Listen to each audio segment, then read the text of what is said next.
खबर को अभी लाइक करें, शेयर करें। सभी खबरें अपने मोबाइल फोन पर सबसे पहले देखने के लिए अभी चैनल को सब्सक्राइब करें और घंटी जरूर दबाएं। के लोग इतिहास रचते हैं और इतिहास रचने का काम करते हैं। एक बिहारी 100 पर भारी पड़ता है। निकम्मे निकारो तुम कान खोलकर सुन लो।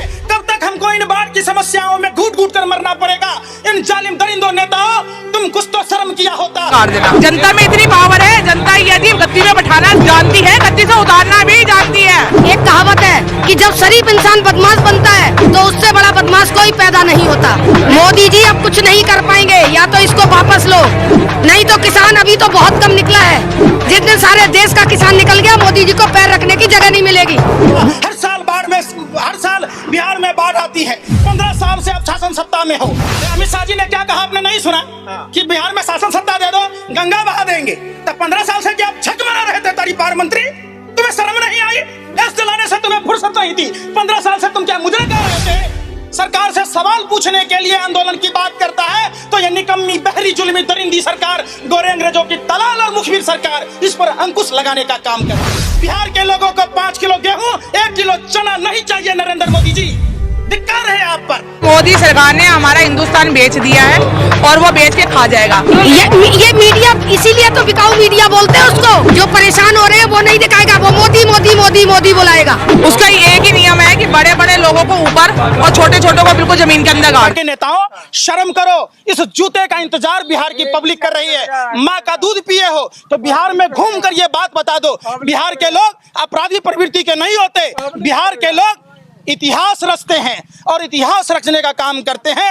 एक बिहारी 100 पर भारी पड़ता है। निकम्मे निकारो तुम कान खोलकर सुन लो। हम भूपेंद्र रावत से भी कहना चाहते हैं, आप इस तरीके से बिहार को बदनाम करने की कोशिश मत कीजिए, नहीं तो बिहार की जनता जूतों से आपको पीट पीट कर भगा देगी। जिम्मेदारी ली थी, जब इन्होंने वोटें मांगने गए थे तो क्या बोला था, मैं काला धन वापस लाऊंगा, 15-15 लाख दूंगा।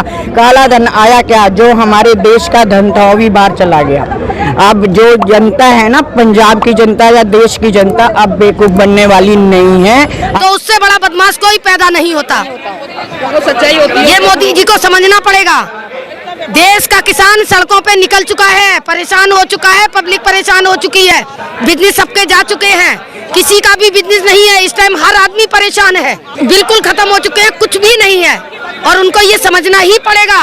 मोदी जी को नहीं समझेंगे तो पब्लिक उनको समझा देगी अच्छी तरह से। गुमराह के लिए तो कह रहे, अगर हम लोग या पार्टी कोई भी उनको गुमराह कर रही होती, एक मोदी जी को छोड़ के, मोदी जी ही गुमराह कर रहे, अगर वो दूसरी पार्टी कोई भी गुमराह कर रही होती या पब्लिक गुमराह कर रही होती तो ये किसान सड़क पे आंदोलन क्यों कर रहे होते?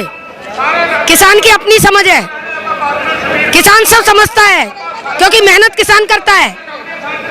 उसको सोचना चाहिए कि हमने क्या करना है। मोदी जी अब कुछ नहीं कर पाएंगे, या तो इसको वापस लो, नहीं तो किसान अभी तो बहुत कम निकला है।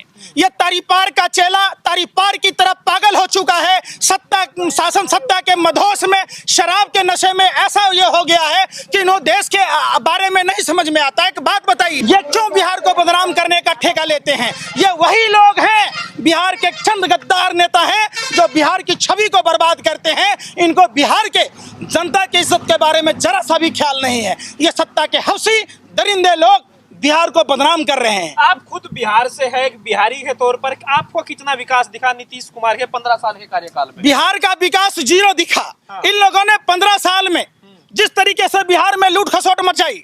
बिहार महर्षि वाल्मीकि का धरती है, बिहार माँ सीता की जन्मस्थली है, बिहार गुरु गोविंद सिंह की जन्मस्थली है, बिहार भगवान महावीर की जन्मस्थली है, बिहार गौतम बुद्ध की ज्ञान स्थली है।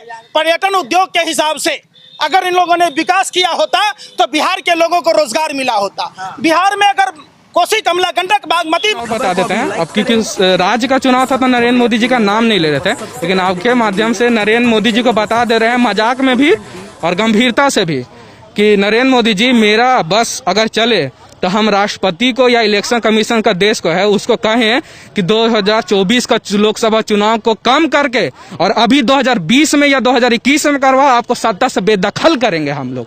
आपने ये स्थिति, ये गर्त कर दिया देश का।